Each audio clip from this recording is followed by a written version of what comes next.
2, 3, fight!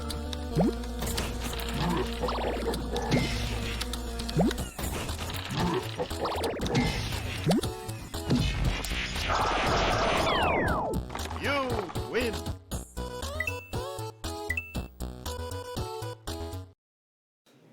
Bonjour à tous, on va pouvoir commencer.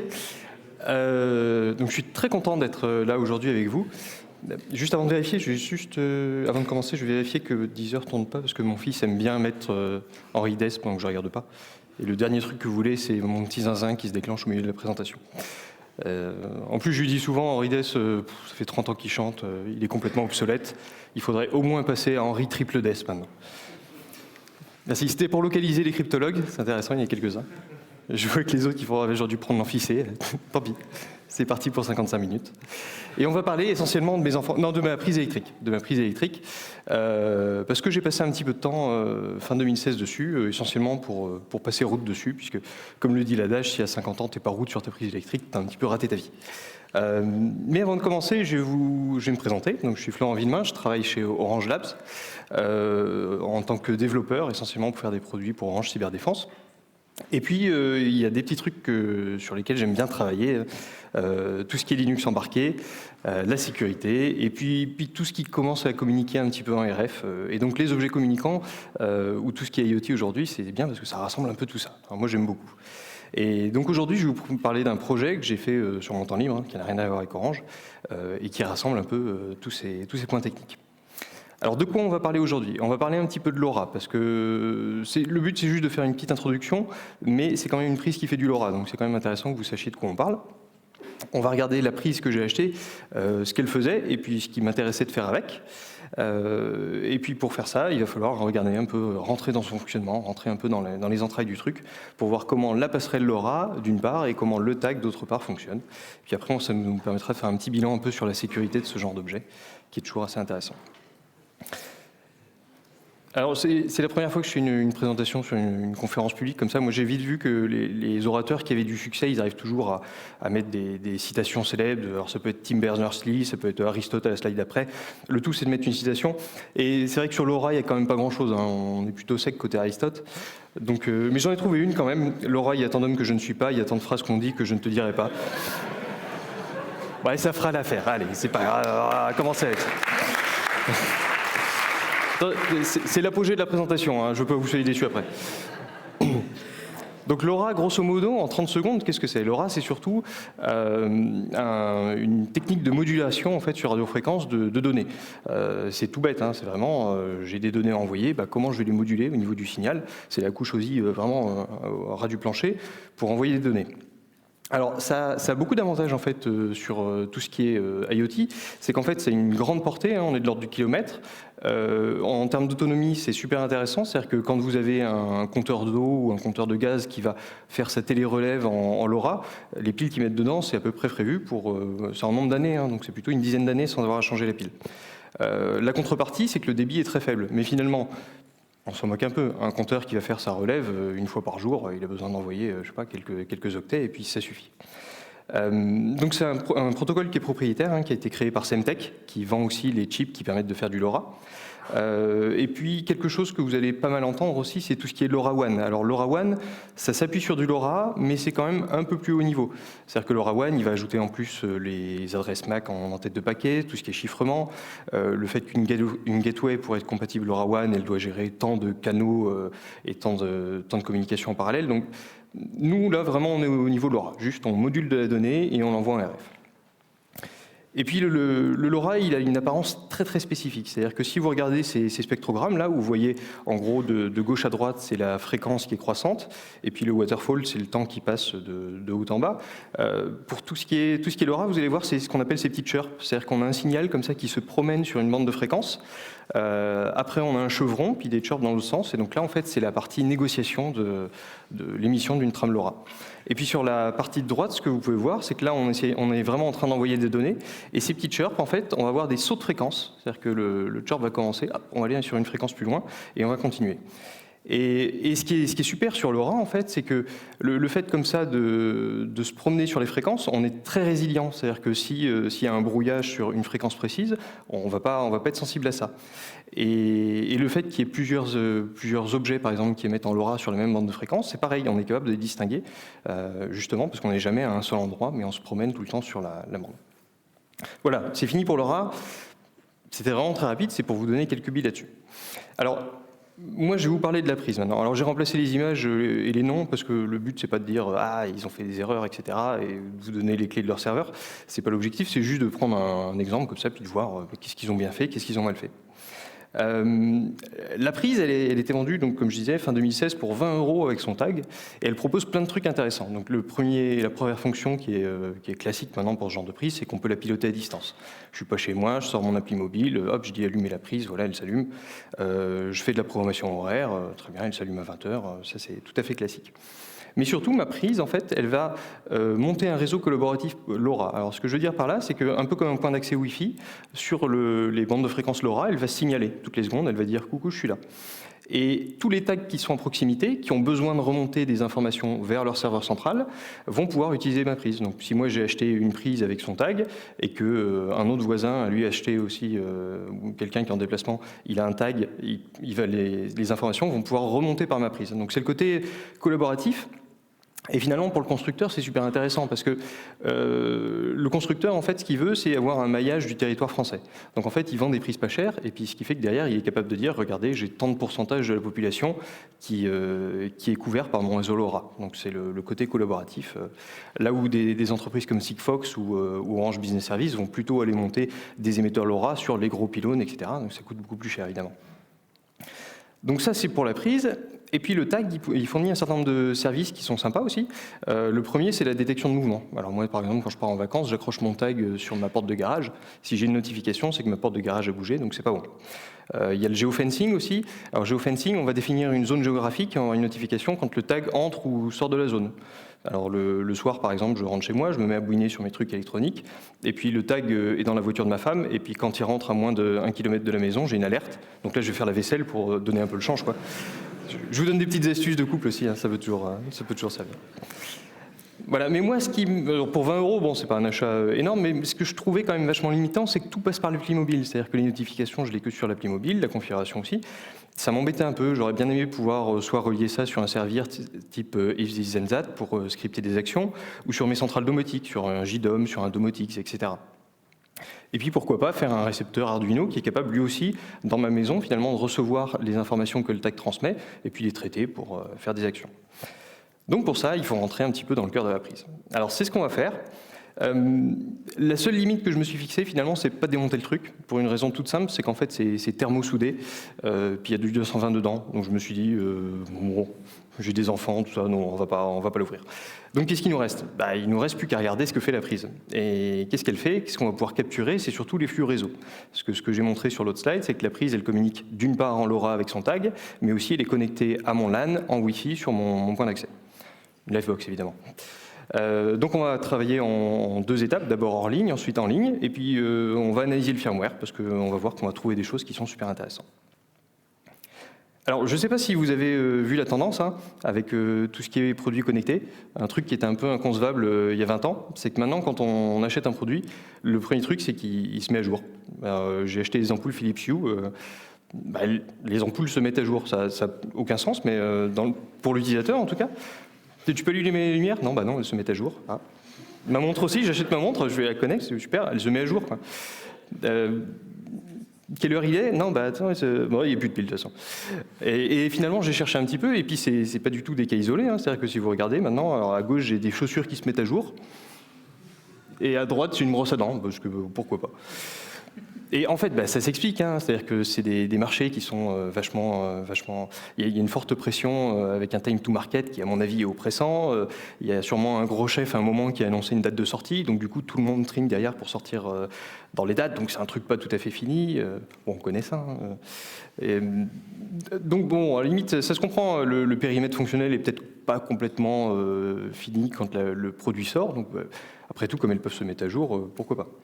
C'est vrai qu'après, quand on réfléchit à l'effort d'ingénierie pour mettre un système de mise à jour sur un objet, c'est vachement compliqué, hein, parce qu'il ne faut pas briquer le firmware quand on le met à jour. Donc ça demande énormément de précautions pour éviter de faire n'importe quoi. Donc toujours est-il que je me suis dit, voilà, on va commencer par pas la mettre en ligne, parce que ça se trouve, il y a des trucs qui ne sont pas tout à fait finis, et puis ça nous arrange. Donc qu'est-ce qu'on fait? On la connecte sur un PC qui lui donne une adresse IP, etc. Donc tout de suite, on lui fait une map dessus, bam.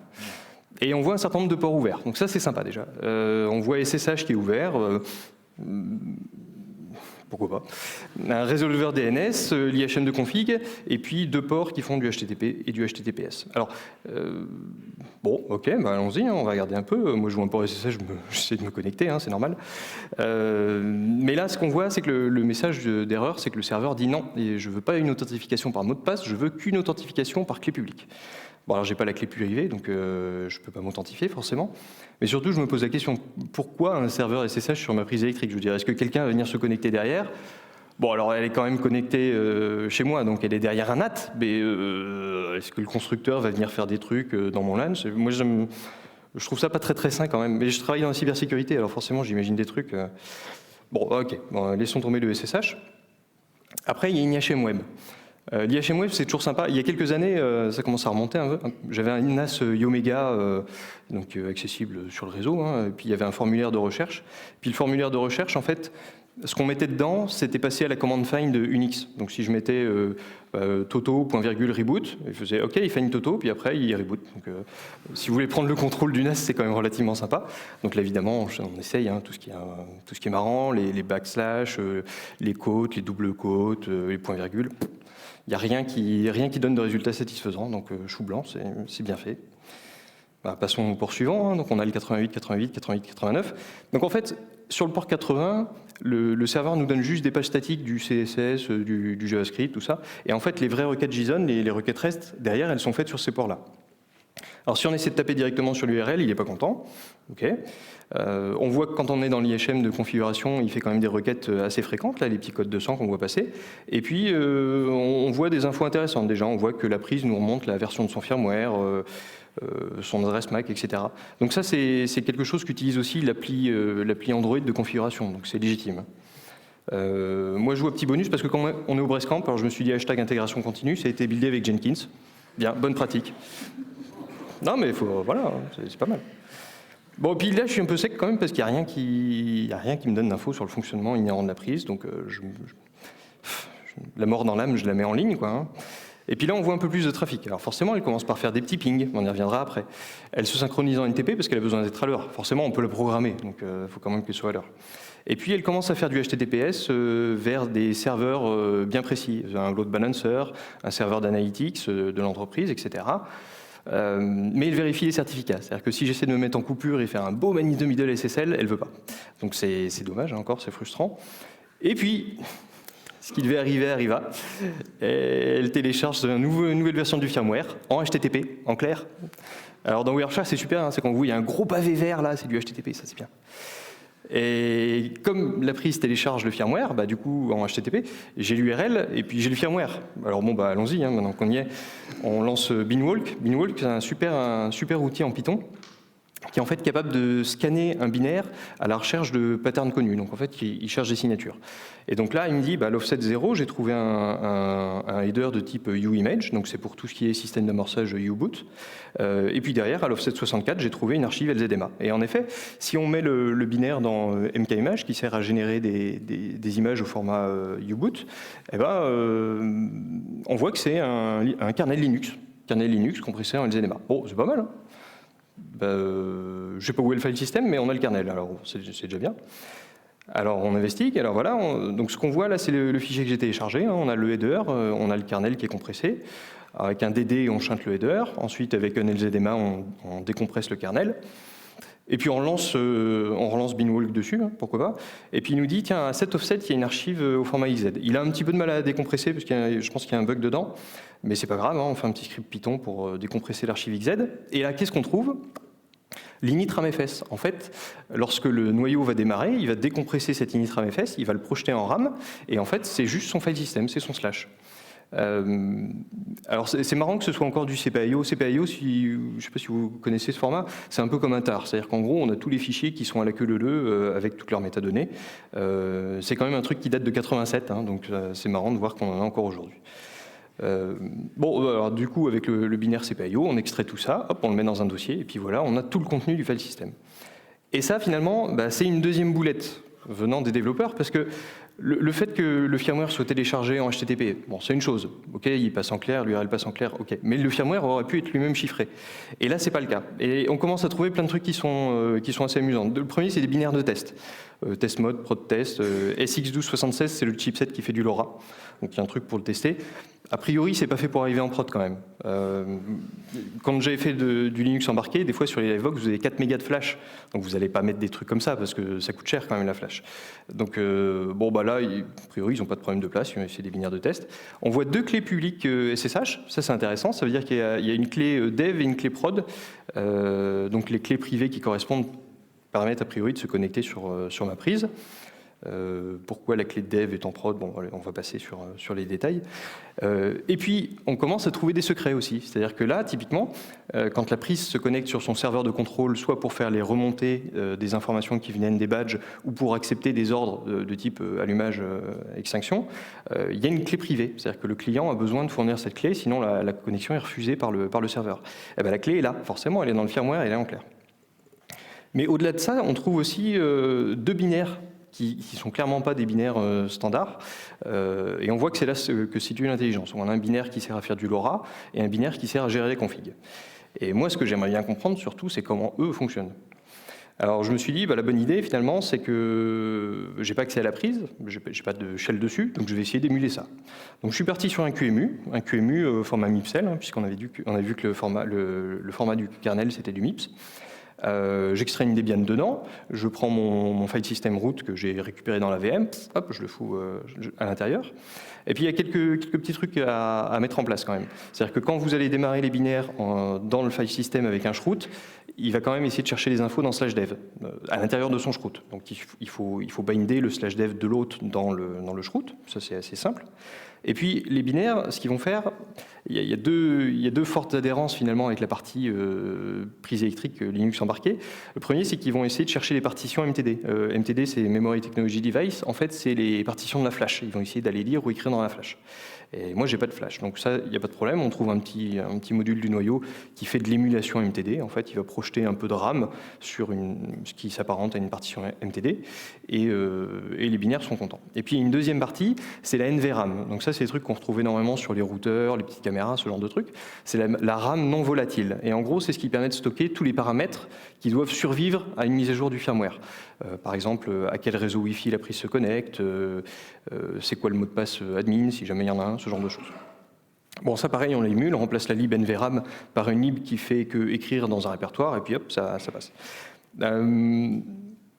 Bon, c'est un peu chou blanc, parce qu'il y a quand même... les binaires, ils ont du mal à retrouver leur plateforme. C'est-à-dire que si je lance le binaire de config, là, il dit « Oh là là, la MTD, elle est pas bonne quand même, il n'y a pas les partitions dedans, je crois qu'on n'est pas bon. » Il va télécharger un firmware de recovery, il essaye de le flasher et reboot à chaque fois. Donc bon, c'est quand même pas... on va pas très loin. Et puis, quant au binaire LoRa, lui, il peut rien faire. Il essaye de taper sur /dev/LoRa, puisque c'est le chipset, en fait, il essaie de le contrôler. Sauf que dans mon QEMU, forcément, j'ai pas de chipset LoRa. Donc là, il s'arrête tout de suite, ça marche très mal. Alors bon, voilà, on n'y est pas, quoi. Il faut trouver mieux. Et finalement, on voit, il y a un truc qui est quand même assez flagrant sur cette slide. Je ne sais pas si vous vous rendez compte, mais en fait, toute la sortie là, finalement, c'est ce que crache le programme quand il est démarré sur la prise, qui crache sur sa sortie standard. Mais finalement, il n'y a personne qui écoute. Il est tout seul sur son système embarqué. Et ce qui nous amène à la troisième boulette, en fait.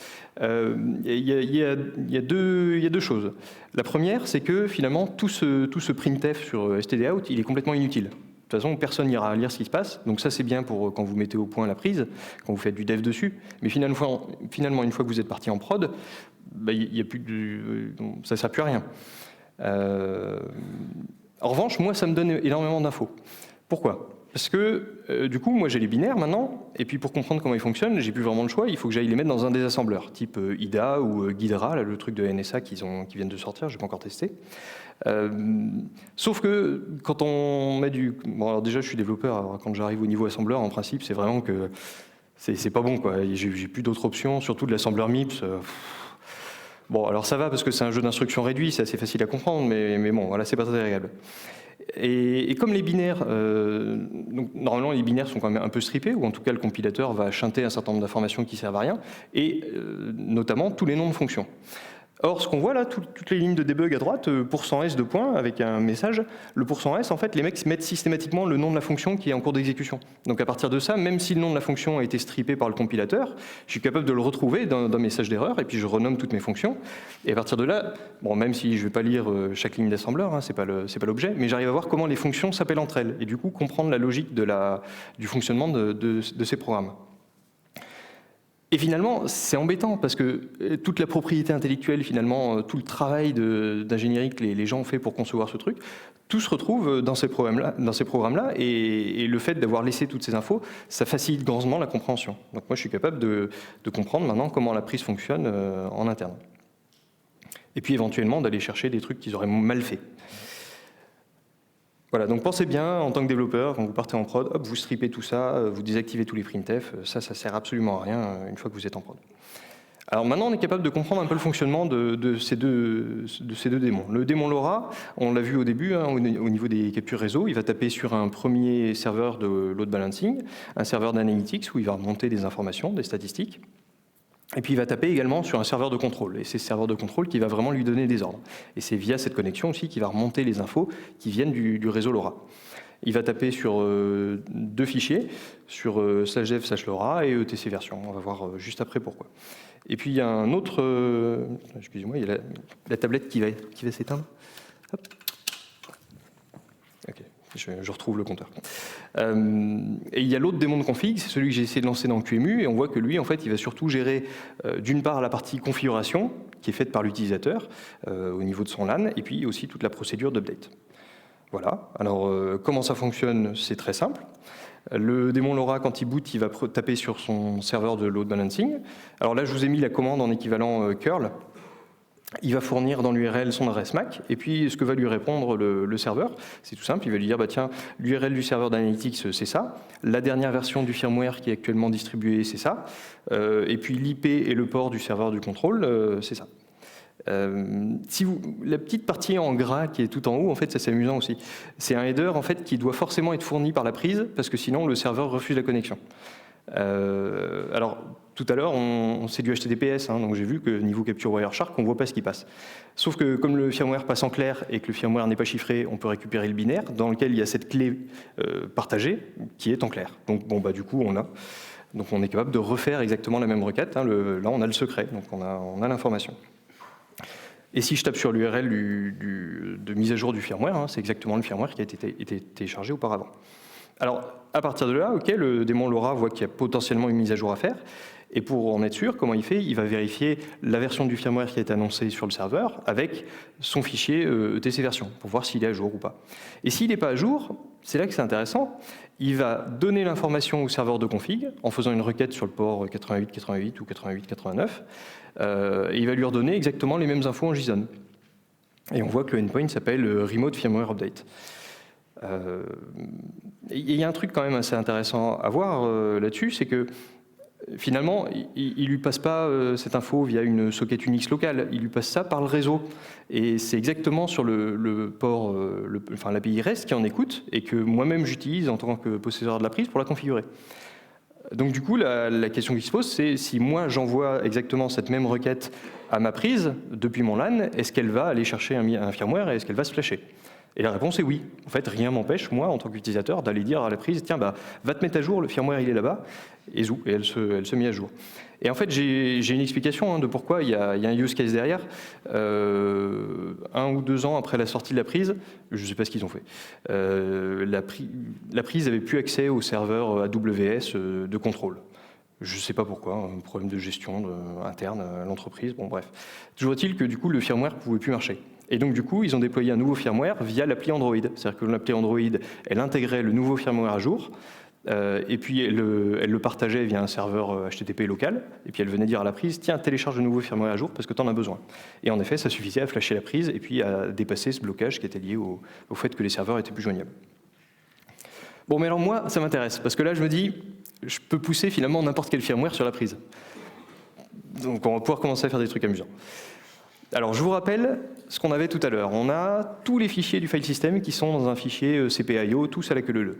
Et puis au milieu, il y a un truc qui m'intéresse, c'est la clé publique qui permet de se loguer en SSH, donc qui est dans le répertoire etc Dropbear Keys. Dropbear étant le client, le serveur SSH classique qu'on met en embarqué. Donc le premier truc que je veux faire, c'est le remplacer finalement. Donc avec un SSH Keygen, je crée ma propre clé, que j'appelle EvilKey. Avec un script set, je remplace la clé d'origine par la nouvelle. Elle fait la même taille, de toute façon c'est du RSA 2048 je crois, donc le fichier fait la même taille, il n'y a pas de souci, on peut le remplacer à la volée. Mais ça c'est la partie facile, parce que derrière la partie compliquée, c'est que finalement, ce truc-là, on va avoir besoin de le recompresser pour le mettre à un offset précis du noyau. Et là, on n'a pas envie de dépasser. Parce que si on dépasse, potentiellement, on écrase d'autres infos du noyau, et je pense que là, ça va très mal se passer si on boot dessus. Donc, il y a quand même cette contrainte qui fait que voilà, on ne peut pas faire n'importe quoi, et peut-être que notre clé, finalement, comme dans le fichier init.ramfs.cpio, on change les données, la version compressée va aussi être différente et n'aura pas la même taille. On est embêté. Et moi, ce que j'aime bien dans la sécurité informatique, c'est que souvent, il y a deux approches. Il y a celle où on va vraiment calculer, on va se faire des nœuds cerveaux, machin, il faut que ça arrive à tant d'octets et tout. Et puis il y a la deuxième, c'est en fait, on teste jusqu'à ce que ça marche. Et c'est la partie brute force, en fait. Donc, et puis, c'est marrant. Donc, qu'est-ce que je fais? Je fais un script shell qui fait exactement toutes ces opérations jusqu'à ce que, finalement, l'archive XZ que j'obtiens, elle fait précisément la même taille. Et au bout de 7 tours de boucle, finalement, ça marche. Et pourquoi? En fait, ce qui nous facilite la vie, c'est que XZ, c'est un format d'archive qui est padé à ces octets près. Donc, même si les données compressées ne font pas exactement la même taille, au padding près, on retombe vite sur nos petits. Donc super, on a une nouvelle image avec un slash qui semble bon. On le réinsère dans le kernel. Le kernel, on le recompresse avec LZMA. Là, si ça ne fait plus exactement la même taille, c'est pas grave, hein. Et puis derrière, on n'a plus qu'à faire un mkimage pour recréer une image qui va être compréhensible par le chargeur de démarrage du boot pour le flasher. Et puis, on partage ça en HTTP sur le LAN. On appelle l'URL que je vous ai montré tout à l'heure. La prise clignote bizarrement, genre elle se met à jour. Bon, elle n'est pas morte. On se connecte dessus en SSH et ça marche. Et là, on est route sur la prise.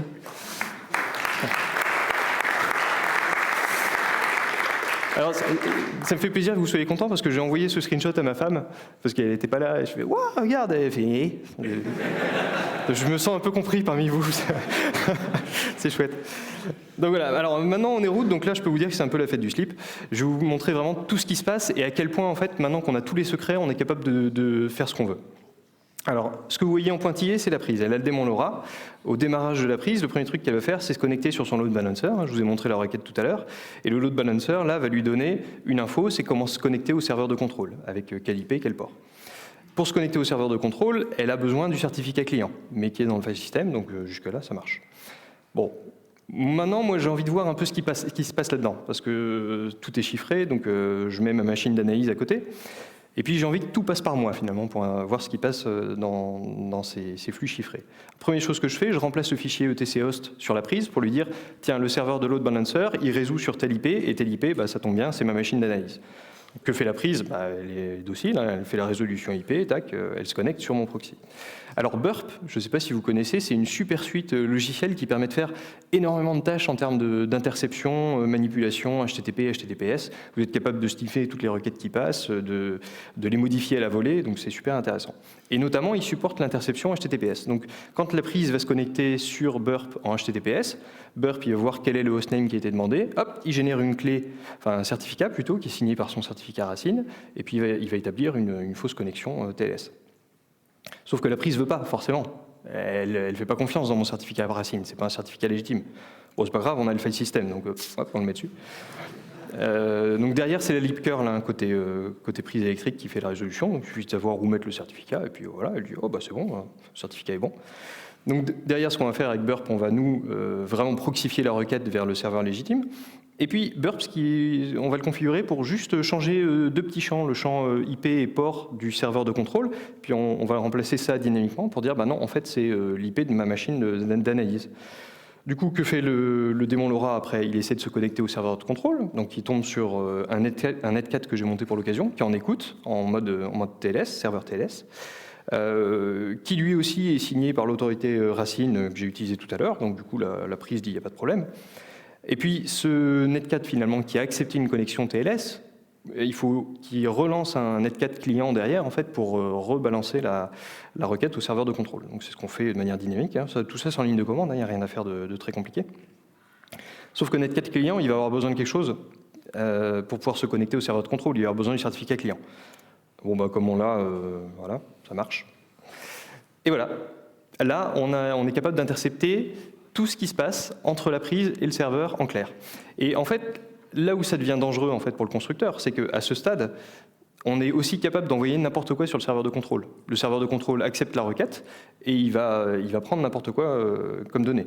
Donc évidemment, je ne suis pas allé jusque-là, hein, ce n'est pas l'objectif. Mais donc la double flèche noire, en fait, c'est ce qu'on voit passer en clair. Et puis, alors pour la petite histoire, c'est un protocole maison qui a été sérialisé avec Google Protocol Buffer, donc on appelle Protobuf. Donc voilà, mais finalement, il n'y a pas tellement d'infos très intéressantes là-dedans. C'est-à-dire que ce qu'on voit passer, c'est les infos du tag. Bon, bah, le tag envoie telle donnée, je le vois passer dans les logs du démon LoRa. Ok, elle a reçu telle donnée, elle les renvoie sur le serveur de l'entreprise. Bon, c'est pas très intéressant, surtout que les données sont pas en clair. Donc finalement, c'est pas comme ça qu'on va savoir comment le démon fonctionne. Qu'à cela ne tienne, on va se pencher sur le cas du tag. Le tag, il y a un truc qui est intéressant, c'est qu'en fait, il est aussi fourni avec un logiciel qui permet de faire la mise à jour. Alors, c'est comme tout à l'heure, en fait. Il y a une info qui est très importante sur le site web, en fait, c'est qu'il dit « Attention, vérifiez bien que vous avez installé le pilote CH341 ». Et alors, si vous faites un peu d'électronique, vous le connaissez peut-être celui-là, le CH341, c'est ce qui permet de monter une connexion série sur USB. Donc là, déjà, on se dit, c'est pas mal, si je branche le tag sur mon PC, il y a de fortes chances que je puisse y accéder directement en série. Donc je monte un port com sur USB, et puis voilà, ça va fonctionner, je pourrais parler avec. Et puis, il y a une deuxième partie, c'est que l'outil qui permet de flasher le tag pour mettre à jour son firmware, c'est un jar. Ah, moi, les jars, j'aime bien. J'aime bien parce qu'il suffit de les mettre dans JDGUI, puis vous retrouvez quasiment tout le code Java à l'intérieur. Et du coup, ça contient un certain nombre d'infos, encore une fois, qui sont intéressantes. La première, c'est l'URL à laquelle le programme de mise à jour va aller chercher les infos le dernier firmware du tag. Plein de tricks de debug, forcément, dans ce firmware. Et puis, aussi les paramètres de la liaison série. C'est-à-dire qu'on va voir que le logiciel de mise à jour, il va se connecter sur le tag avec 9600 baux, un bit d'arrêt, etc. Donc ça, c'est bien, ça va nous permettre, nous aussi, de nous connecter sur le tag. À ce stade-là, j'aurais pu aller chercher le firmware du tag, sauf que cette fois, c'est de l'archi ARM. Et bon, alors déjà, je me suis paluché de l'assembleur MIPS. Je ne vais pas en plus me mettre à l'assembleur ARM, donc tant pis. Donc, on branche le tag, on le démarre, et là, il nous donne plein d'infos. J'espère que c'est assez grand pour que ce soit à peu près lisible. Alors, il n'y a pas vraiment beaucoup d'infos très intéressantes, là. Moi, il y a quand même deux qui m'interpellent. Je ne sais pas si vous voyez un truc qui est un petit peu énigmatique. Bah, réfléchissez, j'en profite pour boire un coup. Ouais. Le Wi-Fi. Alors, c'est bizarre parce que ce truc-là, il communique en LoRa avec ma prise. Alors, pourquoi ils sont allés mettre du Wi-Fi dedans? Je veux dire, le Wi-Fi, en termes de consommation, c'est énorme par rapport au LoRa. Le LoRa, ça consomme très peu. Le Wi-Fi, par contre, ça s'use pas mal. Donc là, moi, je me pose la question, pourquoi il y a du Wi-Fi finalement sur ce tag? Et puis, il y a un deuxième truc. Et c'est pour ça que je voulais localiser les cryptologues au début. Alors moi, je suis très mauvais en crypto, hein, c'est pas mon truc, j'essaie juste de ne pas l'utiliser mal. Par contre, ce que j'avais appris en cours, c'est que quand on a le chiffré et qu'on a le clair, c'est quand même vachement plus facile de trouver comment la crypto était faite. Et là, il nous dit Rowlen machin, 9 octets et puis les données, et puis derrière, il met encrypted Rowlen, donc on a 4 octets de plus. Et puis, ce que vous pouvez voir, en fait, c'est que la partie orange, là, elle a changé. Et puis on a une partie verte en plus. Alors ces 4 petits octets, on peut estimer que c'est un checksum, hein, un CRC32 ou un truc comme ça. Mais la partie orange a changé. Et ce qui est assez amusant, en fait, c'est que pour chaque message que je vois passer, puisque finalement tous sont affichés sur la sortie standard, pour chaque message que je vois passer, le premier octet, en fait, c'est le numéro de séquence du message. Donc dès qu'on reboot le tag, il va se remettre à 0, puis 1, puis 2, etc. Et la crypto, donc le clair, XOR, le chiffré, c'est exactement toujours la même clé quand on est à l'offset 0. Puis c'est toujours une autre clé quand on est à l'offset 1. Et puis encore une autre clé quand on est à l'offset 2, etc. Donc, bon, en ayant ça en tête, on continue à regarder les messages et on voit que sur la partie chiffrée, il y a 3 éléments qui restent toujours en clair. Il y a l'offset du message, il y a l'ID du tag, et cet ID du tag, c'est vraiment l'ID qui est gravé sur le tag, hein, je le vois.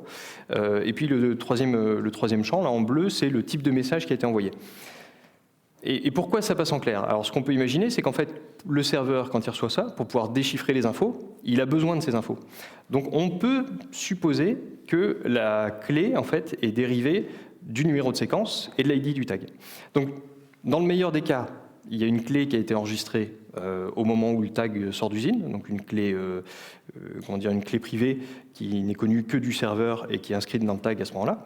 Et puis dans le pire des cas, mais alors là je ne saurais pas vous confirmer si c'est ce qui se passe ou pas, dans le pire des cas, en fait, la clé est simplement dérivée via un mécanisme type hachage ou autre du numéro de séquence et l'ID du tag.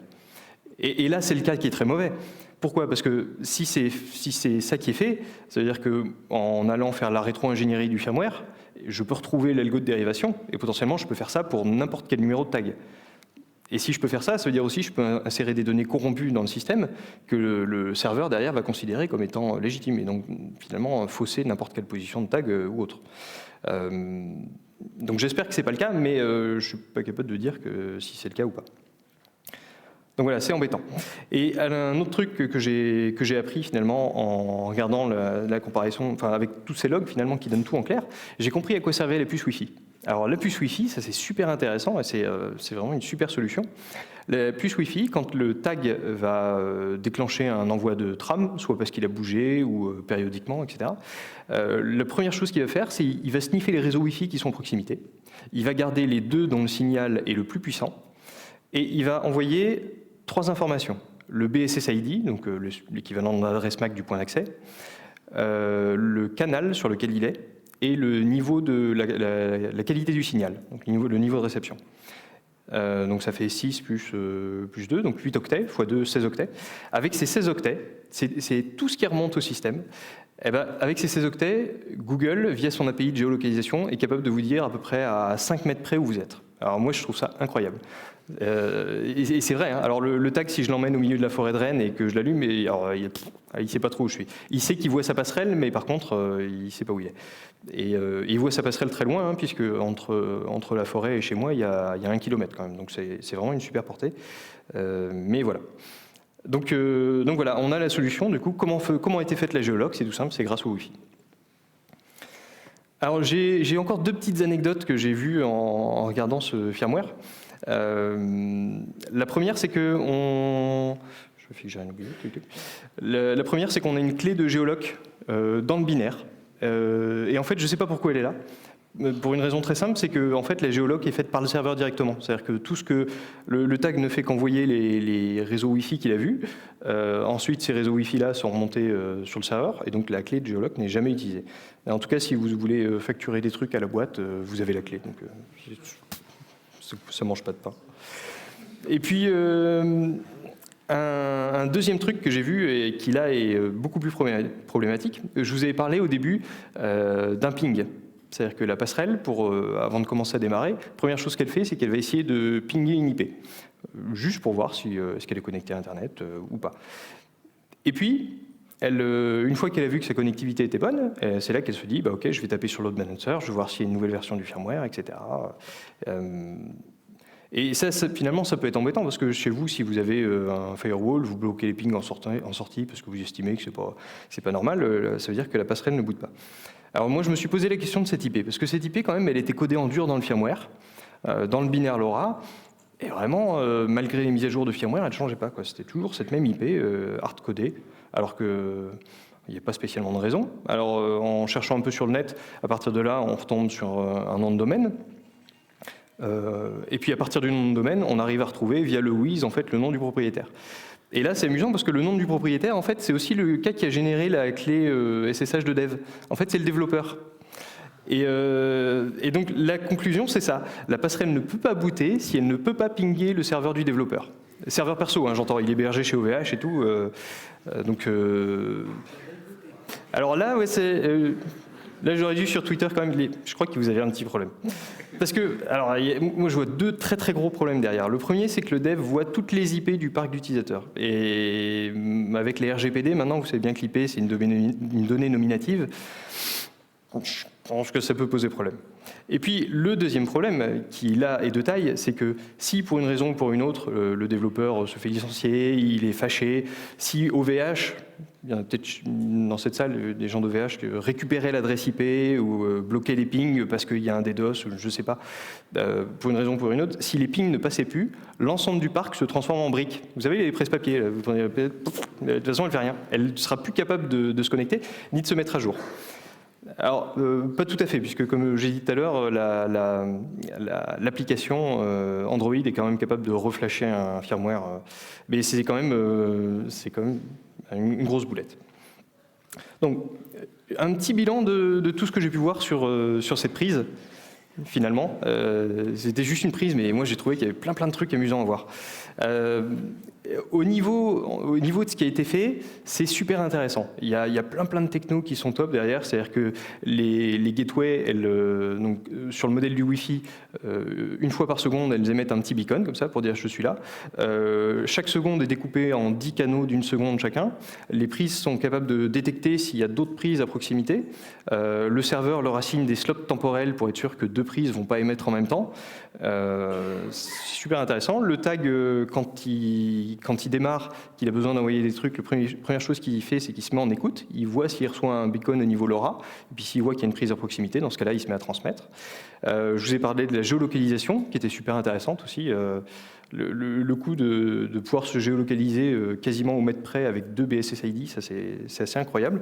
Et puis derrière, il y a plein de technos. Donc il y a les technos radio qui sont assez propres au LoRa, dont j'ai parlé. Et puis il y a tout ce qui est, forcément, il y a une partie web, il y a un peu d'appli Android, la version Apple aussi, il y a du Linux, il y a de l'embarqué. Donc franchement, c'est un produit qui est très sympa. Le problème, c'est juste qu'il y a eu un certain nombre d'erreurs sur ce premier firmware. Et en fait, là où ça pose le plus gros problème, c'est que finalement, si l'entreprise veut vendre un réseau collaboratif et que derrière, elle va vendre le service à des boîtes comme GRDF qui ont besoin de faire de la remontée en LoRa, comment vous pouvez vendre le service si vos prises ne sont pas sûres et que finalement, l'utilisateur peut aller injecter des trucs un peu bizarres dedans? Ça, c'est à mon avis le gros problème qui est lié à ces impacts de sécurité. Parce qu'après, c'est pas quelque chose, si vous voulez, c'est pas un trou de sécurité qui va permettre de rentrer dans mon LAN, de récupérer toutes mes infos privées ou autre, quoi. Et puis, la crypto, qui, comme on l'a vu dans l'implémentation, peut être éventuellement faible. Il y a une partie quand même qu'il faut voir, c'est qu'il y a beaucoup d'infos qui remontent en clair. Et en fait, rien que le fait de voir l'ID du tag, qui est toujours le même, hein, c'est pas un ID temporaire, c'est son ID qui est gravé en dur sur la puce, l'ID du tag qui remonte en clair, moi, finalement, je peux me dire, je fais un récepteur LoRa avec le même chip, et puis avec la puissance du signal et l'ID étant connu, je suis capable de géolocaliser quelqu'un à peu près grosse maille, quoi. Donc, savoir si mon voisin est rentré ou ce genre de choses. Donc, il y a quand même une petite, niveau confidentialité, on n'est pas au top. Alors, la bonne nouvelle, c'est qu'il y a quand même eu un certain nombre d'évolutions depuis que j'ai travaillé sur cette prise en 2016. Donc. La première, c'est que le tag n'affiche plus rien sur sa console série. Ça, très vite, ils l'ont coupé quand même, parce que c'était assez embêtant. La passerelle, maintenant, vérifie la signature des firmware. C'est-à-dire que le serveur de le load balancer, il va envoyer plusieurs infos, donc la version du firmware, l'URL à laquelle le trouver, le MD5 pour être sûr que le firmware n'a pas été mal téléchargé, mais il va aussi envoyer une signature. Et maintenant, cette signature, moi, je ne suis pas capable de l'usurper, en fait. Si je modifie mon firmware, forcément, la signature sera invalide et la prise ne voudra plus la prendre en compte. Il y a un seul cas où le firmware ne vérifie pas si le fichier téléchargé est valide, c'est si les deux partitions, donc je vous ai dit en fait, quand le démon de config démarre, il va vérifier si c'est sur ces partitions MTD. Il y a une partition root, puis il y en a une deuxième, pour le cas où la première ira flancher, on ne sait jamais. Si les deux ont clairement un header qui est corrompu, dans ce cas-là, le système estime que c'est l'opération de la dernière chance, donc il va accepter n'importe quoi, même si la clé n'est pas bonne. Bon, à la limite, ça se tient, puisque de toute façon, si les partitions sont corrompues, peut-être que la clé publique de signature l'est aussi. Donc ça peut paraître logique. J'ai pas trouvé comment corrompre les deux partitions MTD pour reprendre la main sur le système. Soyons honnêtes, je pensais à un gros système avec un gros électroaimant devant, mais j'ai pas creusé. Il y a en revanche un point qui est intéressant, c'est que les firmwares sont toujours accessibles en clair. C'est-à-dire qu'aujourd'hui, vous branchez la prise, le dernier firmware, il va toujours se connecter en clair, il va taper sur du HTTP, il va aller télécharger un firmware qui n'est pas chiffré, qui est signé, certes, mais comme il n'est pas chiffré, je peux toujours récupérer toute l'intelligence qu'il y a à l'intérieur. Et donc, finalement, le point le plus important, si vous n'avez qu'un seul truc à retenir de cette présentation, c'est si vous faites un service équivalent, faites au moins juste du HTTPS partout et vérifiez les certificats. Parce que si vous faites du HTTPS, je ne peux pas faire cette présentation. Je me serais arrêté dès le début, j'aurais fait beau, c'est naze, et puis j'aurais laissé tomber. Donc, pensez bien à ça. Alors, maintenant, quelques perspectives, parce que IoT, c'est un peu un des termes du moment. Alors, j'ai cherché un peu, c'est difficile d'avoir des données... des projections en tout cas sur les années à venir qui ont l'air fiables, puisque selon les sources c'est entre 25 et 50 milliards d'objets connectés en 2020, donc ça fait quand même un écart assez confortable. Après, ce qu'il faut se dire en plus, c'est que les boîtes qui font ce genre de graphique, c'est celles qui vendent des objets connectés ou en tout cas des réseaux pour objets connectés, donc peut-être qu'ils ont tendance un peu à gonfler les chiffres. Mais finalement, si on a demain 50 milliards d'objets connectés, tous n'étant pas sur Internet, ma montre par exemple n'est pas accessible directement sur Internet, est-ce que ça ne pose pas des problèmes grandissants en termes de sécurité? Il y a une citation qui est assez amusante, je ne sais pas si elle vient effectivement de cette personne, mais le S dans IoT, ça veut dire sécurité. Il n'y a pas de S, hein, ok. Juste pour être sûr. Et je vais prendre un exemple tout bête, 2016 Mirai. Mirai, c'était un botnet qui a été monté en utilisant en se propageant sur des caméras connectées.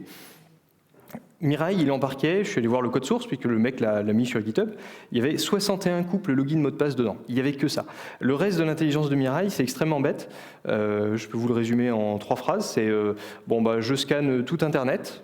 Sur chaque IP, j'essaye de me connecter sur le port Telnet. Si ça répond, c'est cool. Dans ce cas-là, j'essaye mes 61 logins mot de passe. Et si j'en trouve un qui est bon, je me recopie dessus. Et je recommence. 400 000 devices qui ont été infectés d'après les chiffres qui ont été donnés. Et puis, ça a permis de faire des très beaux DDoS. 620 gigabits par seconde sur le blog de Brian Krebs. Et puis, sur l'infrastructure d'OVH, un chiffre qui, a priori, tourne autour d'1 Tera, peut-être même un petit peu plus. Donc vous imaginez si votre frigo connecté commence à attaquer OVH, ça devient juste n'importe quoi. Le coût finalement des ampoules qui se mettent à jour tout à l'heure, ça devient... Voilà. Donc, ma conclusion, c'est voilà, vous en tant que développeur aussi, pensez bien à ce genre de choses. Dites-vous juste que si vous allez sortir un produit comme ça, il y aura toujours un psychopathe qui va l'acheter juste pour essayer de le péter. Aujourd'hui, pas de chance, c'était moi. Demain, ça sera quelqu'un d'autre. Là, à droite, ce qu'on voit, c'est la petite centrale domotique Enki de Leroy Merlin. Il y avait une promo dessus, alors forcément, je l'ai acheté. Je me suis dit. Mais en fait, c'est intéressant parce que là, pour le moment, je me casse les dents dessus. C'est-à-dire que là, tous les certificats sont vraiment vérifiés. Et c'est une bonne nouvelle. Ça veut dire qu'en fait, aujourd'hui, il y a de plus en plus une prise de conscience. Bon, peut-être qu'à un moment, c'était un peu n'importe quoi. Là, les boîtes qui réalisent vraiment ce genre de board, ils font gaffe, ils vérifient tous les certificats et tout ça. Alors, il y avait 4 pinoches qui n'étaient pas connectés sur le circuit imprimé. Je me suis dit, je vais les voir, c'est sûrement un port série. Non, il n'y a rien dessus. Il n'y a rien dessus, ça m'énerve. Donc, grosso modo, c'est quand même une bonne nouvelle et c'est intéressant de voir qu'il y a des boîtes qui font vraiment un effort de ce côté-là. Merci à tous pour votre attention. Merci au Brescamp pour m'avoir permis de faire cette presse. Et je suis maintenant preneur de toutes les questions que vous pourrez avoir.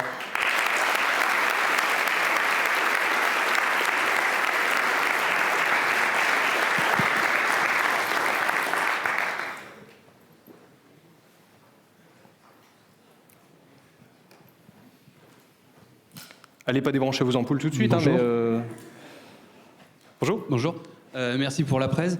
La clé d'API pour la géologue Google, pour le coup, tu disais, elle sert pas, c'est pas le tag directement qui va chercher, Oui. c'est la plateforme de contrôle, mais ça signifie dans l'autre sens, donc toi tu peux t'amuser à facturer la boîte, à bumper les facturations de la boîte, mais dans l'autre sens, si la boîte ne paye plus Google, ça veut dire que ta géologue ne fonctionne plus sur ton device ?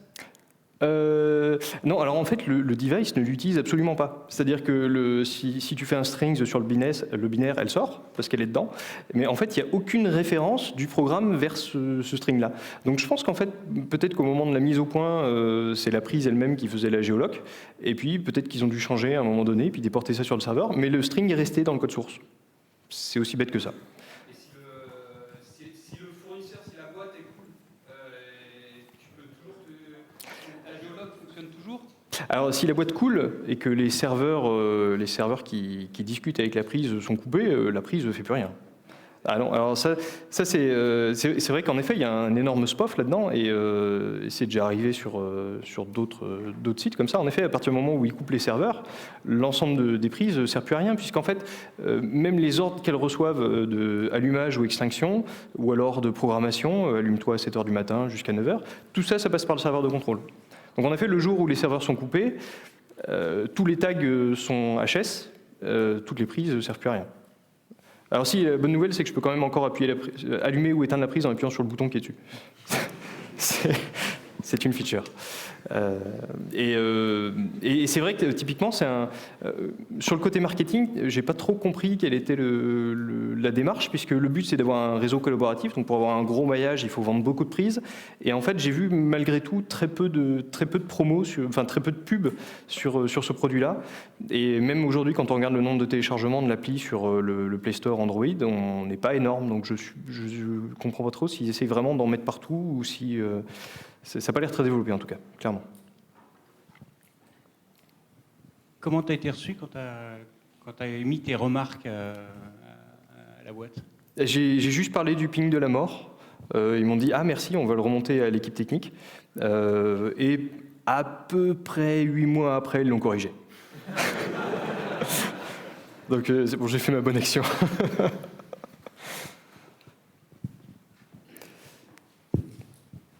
Alors pour la petite histoire aussi, je parlais des ampoules des Philips Hue. Toutes les ampoules sont connectées en Zigbee au pont. Et j'ai déjà vu passer en effet des mecs qui avaient fait des virus et ils étaient capables de propager le virus d'ampoule en ampoule. Donc là, on est vraiment dans un truc qui n'a plus aucun sens. Hein, vraiment, mais c'est possible.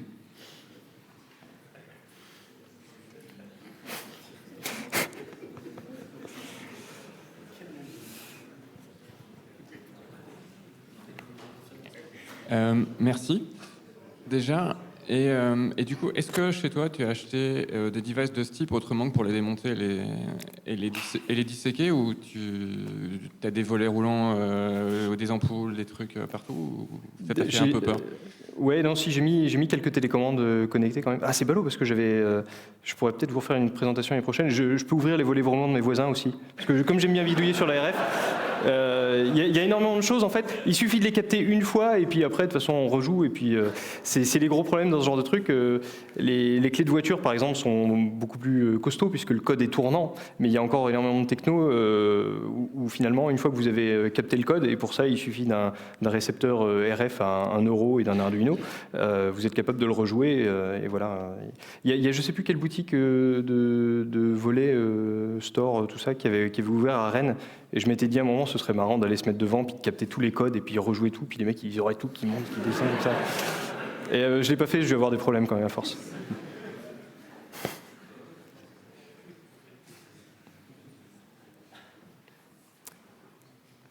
Bah écoutez, s'il y a... Oui. Et donc du coup, tu as juste remonté l'affaire du ping en passant par Twitter, c'est ça, c'est ce que tu disais? Oui. T'as pas essayé de regarder s'ils avaient une adresse de contact spécialisée Ils m'ont donné un contact, une adresse mail, ouais, pour remonter ce genre de choses. Après, dans ce domaine-là, on marche toujours sur des œufs, entre ce qu'on est censé avoir le droit de faire ou pas. Autant voir passer des pings, c'est relativement, voilà, c'est assez évident. En effet, je peux le voir sur mon réseau. Autant aller chercher des trucs au fin fond du firmware. bon, c'est peut-être un peu moins légitime quand même. Donc c'est en effet hein, sur ce genre de problème de sécurité, la question qui n'est pas évidente, c'est toujours de savoir comment on les remonte pour améliorer la sécurité, mais sans avoir des problèmes non plus.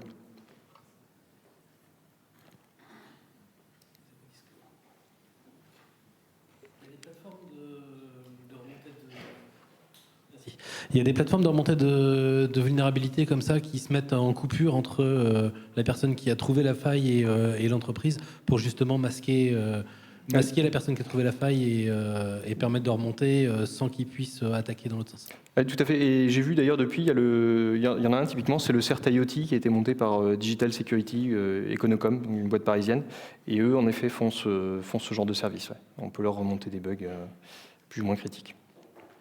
Après, bon, la bonne nouvelle, c'est que quasiment tout a été corrigé depuis. Hein, donc, c'est quand même pas mal. Écoutez, merci beaucoup.